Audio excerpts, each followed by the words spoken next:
Hello and welcome to Big Deal. I'm Nisha Poddar. Now on the deal street, it may be a season of slowdown as capital becomes expensive and markets volatile. But there is an area of future businesses which continues to see interest coming in from focused funds. Now, we are talking about the global thrust towards climate consciousness and the investment scenario in that particular space. And it's intact so far with an added impetus through global efforts like the recent COP27 summit.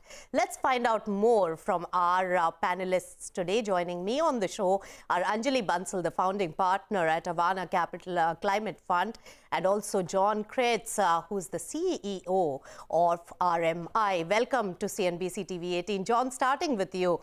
What has been the biggest highlight from the COP27 summit, which will lift the focus on energy transition across the globe? Yeah, thanks so much. I'm delighted to be here, Nisha. I think the big stories at COP have to do a lot with finance, right? As we think about both how exactly the global south in particular is compensated around loss and damage relative to some of the severe impacts that they're seeing on overall climate devastation here, from floods and heat waves through to kind of overall crop failures and other issues. That's been front and center, but there's also been signs of forward motion and progress in unsticking some of the capital flows from north to south and from south to south, especially in Indonesia, with their recent announcement at the G20 with a blended finance vehicle helping them make the transition faster. So these are some of the exciting things that are certainly happening right now on the investment front. Of course, there is ongoing discussion here about the future of oil and gas. Last year, there was a discussion around coal, and there was an agreement that unmitigated coal should be phased out. And now the discussion on oil and gas was poised to do the same, but as of this morning, kind of drew back from that. And it looks like there won't be an announcement on that front.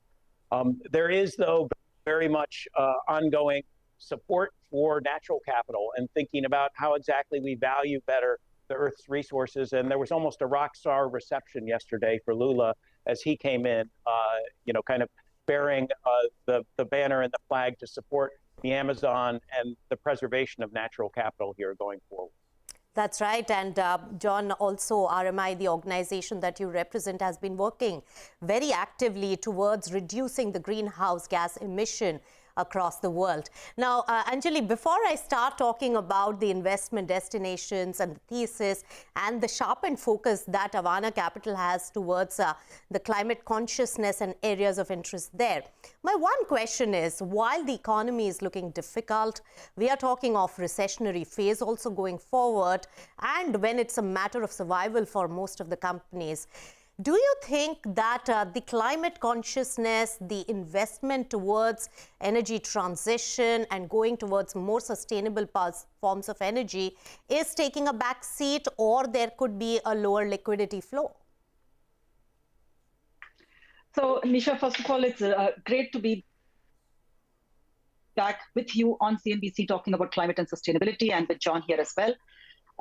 So I think climate and sustainability is now definitely the next big global imperative. It's where we were with digitization and technology 25 years ago. Digitization has got embedded across the board in how we live, how we work, how enterprises work. And the same thing has to happen with climate action and sustainability. So it's not just a planetary imperative, it's also a business imperative. So while, yes, we will go through our ups and downs on the economy, we will have global sort of geopolitical issues, the investment behind climate and sustainability, and particularly climate action, whether it is energy transition, energy security, food security, I think the focus on that is sharper than ever, both in the political discourse, policy discourse, as well as the economic discourse. All right. So it really sustains, and people are working towards it. Many companies have given their road and path to to sustainability in the coming years as well. So that goes on. But John, looking at the global picture and where India stands, and you have spent a lot of time on India-focused, projects as well for energy transition. Where does India stand at this point, and how is it growing? Give us an insight into that. Yeah, so in order for us to really make this transition and to create climate alignment, we're going to need to spend 3 to 5 trillion a year this year and every year for the next 30 years, right? And India is uniquely poised right now to actually profit from and lead the world globally in this transition. It has some of the best solar resources in the world. It is developing incredibly quickly at a moment where it doesn't need to retrofit existing capital, but actually can build right from the start. And in the process, actually pioneer some of our technologies around things like green hydrogen and how you use your amazing solar resources ultimately to produce green molecules that can then be used for everything from steel and cement to ammonia to support global industries like shipping and fertilizer. This is a tremendous opportunity for India overall, but it's not just around hydrogen, it's also around areas like mobility, where we've seen, working alongside Niti Aayog, the opportunity to rapidly electrify, kind of the overall mobility fleet within India, especially starting with urban delivery vehicles and TNCs or taxi and livery vehicles, right? And by starting early with two-wheelers and three-wheelers in urban environments, you not only get the benefits of climate reduction, but you also get the benefits of air pollution reduction and quieter cities. And all of this infrastructure, as it's built up, provides India the opportunity to not just clean the air in its cities, but also to build out battery supply chains and play into the overall industrial base. So it's a very exciting time for India to step forward and lead on many of these new green technologies that need to be taken to scale, not just to meet India's internal needs, but become a major then export market for India to participate in here going forward. All right, export market as well. And I'll come to other legs of being the export market for the world when it comes to the clean and green technology. But Anjali, John was mentioning about the clean mobility aspect. You've been an investor and you have a keen eye on what is going to make money. How do you see the potential of electric vehicles while our infrastructure, battery and charging facilities are still only at a nascent stage? So Nisha, this is how investors see things. Anything that is at a nascent stage is an opportunity, right? Somebody will build it out. And we are investing in the companies that are creating the technology, they're creating the stacks, as well as mobility. So I'm going to take a step back for a minute. And John mentioned this from his vantage point at COP. What I've been seeing and what we've been seeing globally, whether it is in the US and discourses in the Middle East and here now in Singapore, India is integral to global climate solutions. We are a large economy, one of the fastest growing economies, large and young population, and we absolutely aspire to continue growing over the next 2 decades.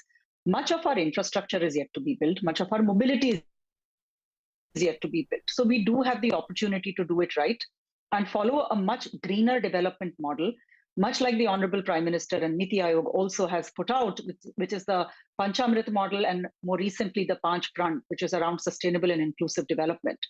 Mobility, energy transition, energy access, carbon, and food security are integral parts of this. So at Avana, we look at all three, right? So we look at energy transition, mobility and supply chain, and food security as our investment pillars, specifically around mobility, as you mentioned. I think John was absolutely right. Agree with him that solving for intra-city movement of goods and services is a critical component, one of taking pollution away from urban centers, but also supporting and facilitating. We have a national EV mission, which says a 50% fleet on streets to be EV. Charging infrastructure will get built. Some of it will be large-scale capex. Green hydrogen will happen. And I think we have some leading Indian companies who are investing both science dollars as well as commercial dollars and rupees into green hydrogen. Yes. And similarly, when we have a company called Turno is actually enabling at scale a large-scale adoption of electric vehicles by small commercial vehicle operators. So this is your 1-ton, 2-ton CV, which is the backbone of all intracity deliveries and intracity trade. Right. So once that goes, then similarly, I can keep going. We have a number of companies that we are seeing. We see 200 companies every quarter that are enabling transition. So Anjali, you mentioned, let's focus on mobility bit because you have a fair bit of investments there. And you mentioned that at a nascent stage, we invest so that we see the potential to grow. But when we are talking about innovation and technology, there is also a risk of technological changes and evolution. How do you balance that out? Give us an insight from an investor. So from a Avana point of view, we invest in market-ready, commercializable business models. So where a lot of the technology risk is already taken care of at the lab stage. But that said, going beyond Avana, what we need is across the ecosystem. And frankly, we are seeing this. We are seeing a lot of R&D capital going in, whether it is in battery technology or it is in food technology, including battery recycling. We know that we do have a particular dependence on lithium. There are geopolitical realities. There are supply chain interruptions as well. So it's not just technology risk, Nisha, but also in some ways supply chain risks that need to get mitigated. So there is lab stage R&D capital that needs to go in. There is, of course, folks like us who are early stage, who we come in and help companies commercialize the technologies and scale up. And then eventually it leads to much larger scale build out of infrastructure. And we have seen this in the solar space, for example, right? Right. Solar, we now have utility scale solar that is no longer a sort of venture stage, but really large capital going in. And it has been mentioned earlier, India in particular is a great market for solar energy. And we are starting to see the transition, at scale transition to 50% renewable across the country. That's right, Anjali, well pointed out, because the government has also put a lot of thrust towards solar energy, and some of the big houses with deep pockets have been working towards reaching that aim by the government as well when it comes to the renewable sources of energy. But we'll slip into a short breather on the show at this point, and we'll come back and discuss much more about the investments and funding in the sectors of the future, which are clean and green technology. Stay tuned to Big T.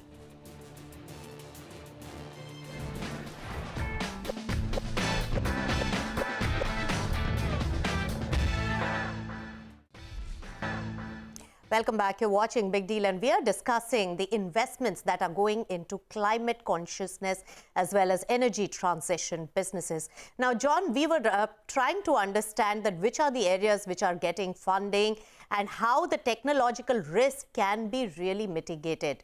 In your view, is enough innovation being funded, and where does India stand in all of this when it comes to exporting not just the transition materials as well as the products, but also innovations of the future?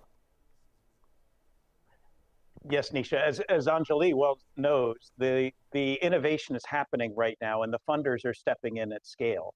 So it's a very exciting moment for everything from the hard to abate sectors, which have traditionally been things like iron and steel and cement, sustainable aviation fuel, kind of heavy duty transport. We see tremendous opportunities and investments that are happening. India alone, as we think about heavy duty transport, right, will grow its trucking space fourfold here over the next 30 years. And that, if it's done right, and if the right sets of technologies are invested in, right, could save the world about 4 gigatons overall of carbon emissions, which is a sizable amount, right? And investors are looking at these opportunities and seeing the ability to invest and nudge here. Now, in order to get there, we need to solve some critical problems, right? We need to solve some of the global supply chain issues that exist, especially around critical minerals, right? Those are being solved both through new capacity development in areas like lithium, but also through technological advances, through working around areas like cobalt and creating alternative substitutes and chemistries that allow us to completely obviate the need for those materials. So we are, kind of seeing a moment where there's an investment not just in the innovative technologies that are needed in order to move us and create cleaner transportation and more efficient buildings and cleaner industry, but also in kind of the different technologies and capabilities here that allow us in the end to do each of these things cheaper and better, right? And Yes. we look at solar, right? And we're on an exponential growth curve right now. In just the area of solar, in 2021, right, we struggled to produce about 30 gigawatts of solar at reasonable costs. In 2021, we produced 180 gigawatts, or roughly six-fold as much solar at cost competitiveness in 95% of the world. And by 2031, we expect to produce 1,000 gigawatts or more of clean solar that is cost competitive everywhere in the world. These are massive shifts and massive growths and technological advances that are making clean energy a clear winner here going forward. That's right. And as you enumerated, there's a tectonic shift in the renewable energy component that the world has seen in the recent past. But Anjali, help us understand, since R&D is going to be so important, innovation is just so important, and cost efficiency in that science of green and clean technology is going to be so critical. How are you seeing the landscape when it comes to early stage R&D investments in the country? Because in the pharma space, in the drug development space, the industry has always stated that there isn't enough funding at a very early stage because it's a long haul investment. So from the investor side, how are you seeing it and how's the picture developing in India? So it's I would say that, if we think about, let me break it up actually into a few pieces. So when we think about climate action, a lot of the focus, particularly in the North-South dialogue, in the North stays in mitigation and carbon and GHG emissions. In the South, in our part of the world particularly, we have to focus as much on adaptation and resilience building. We have some of the most vulnerable populations in the world here as well. So I'm going to shift, Nisha, with your permission, the question not just around R&D money and R&D dollars, but overall mitigation, adaptation, and resilience building for climate action. Take food security. We are vulnerable to climate change in a very significant way. Both part of our economy, large part of our economy is agriculture. We are monsoon fed. We are dependent. And when you have heat waves and erratic monsoon, you end up with crop failures and thus interrupted supply chains on that front. John's already referred to sort of the lithium supply chain. We are seeing the emergence of new technologies and energy. Sodium is emerging, for example. And consequently, in India, I think our R&D has to go in not just for new battery technologies or energy technologies, but also food technology. We are seeing companies, Avana has invested in a company called Iki Foods. Iki is really doing for food production, really creating absolutely climate resilient food systems that can grow tomatoes in the desert of Rajasthan. At 45, 50 degrees ambient temperature, they're able to grow tomatoes at very affordable market rates at scale. So I think we have to think about technology in the Indian and the global South and in developing countries context. Of course, in the hard-to-abate sectors, we will consume more steel, more cement, more power, and hence need to look at that. But we will also need to, in some ways, safeguard and create the security around food and other supply chains as well. That's right. And in fact, one of the big arguments in this particular debate is also that whether India should develop its own innovative technology for clean energy in various spaces which are indigenous and very congenial to the local market and maybe cost competitive as well for our own good. But through the summit of COP27, Anjali, are there any such changes which opens up good potential areas of investments for future? Are you spotting any of that now? Absolutely. So COP26 actually put out a lot of commitments. COP27, we have seen progress, and I'm particularly enthusiastic and happy to see the dialogue now shift towards financing and a lot of focus on green finance, sustainable finance, green bonds. So we do need the full stack of capital. We need R&D capital. We need commercializing equity, debt, and eventually also scaling up support that companies need. In particular, as I have spoken about adaptation financing, as well as building resilience in vulnerable populations. So I think all of that is required. In India, I think we are sitting at a unique opportunity, much like we talk about the startup ecosystem. Here as well, we have great technology, a fantastic set of founders, and a very, very high quality of talent going into solving for climate and sustainability. I mean, the quality of young founders we are seeing today who say, hey, we want to solve for the next generation of mobility or the next generation of energy transition, carbon capture, or food security, I'm particularly energized, pardon the pun. But India has leapfrogged. We have leapfrogged in telephony and mobility. We have leapfrogged in payments with UPI. I think we will see some leapfrogging technologies emerge here also in climate. And solutions that get crafted here, whether it is for food or energy or mobility, I think will be relevant to the world. All right. And that's what we at Avana invested. Anjali is energized and your energy is quite infectious and the passion for this subject, Anjali. But my last question to John. John, give us a picture. Financing is just so critical. It is the lifeline for this development. Of course, India has got enough funding. We have big entrepreneurs. You have also actively, RMI has worked on also supporting countries which do not have the wherewithal. How do you see the overall perspective now going forward? And what could be the key challenges, either on policy front or the companies front or financing front, which needs to be addressed immediately? Yeah, that's a great question here, Nisha. And I think if we look practically right now at funding flows, especially between the global north and the global south, they're frozen. They're frozen for a number of reasons, right? We have ineffective multilateral and bilateral banks that can't act as a risk mitigator. They're actually competing with private capital. We have private capital constraints that are put in place by things like the Basel Accords that prevent, true private capital from investing in the global south here at scale because of overall risk profile requirements. We need to unstick that capital and allow it to flow more freely, especially to countries in the world that can't afford to finance the transition themselves. This should be our great moment of democratization, of access to energy, of freedom from constraints, right? As every country has both the sun shining and the wind blowing and lots of abilities to grow, kind of internal workforces to support what should be, kind of a natural and local transition here overall.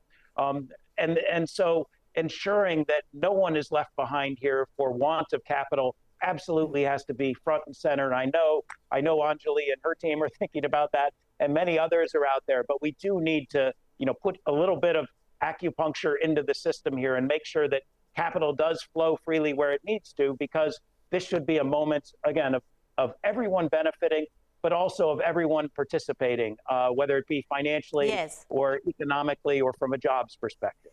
Very great points mentioned there, John. In fact, there has to be a democratic approach when it comes to access or funding for climate consciousness for every country, because this is not something which is just stuck to borders of each country. Any climate, mishap in one part of the world could really affect the entire global environment as well. So that's one consciousness that needs to be understood across the globe, and global efforts are being made. Thank you so much, Anjali, as well as John, for this riveting conversation of energy of the future and the investments that some of the companies and focus funds are making in this direction. With that, it's a wrap on this edition of Big Deal. Thanks so much for tuning in.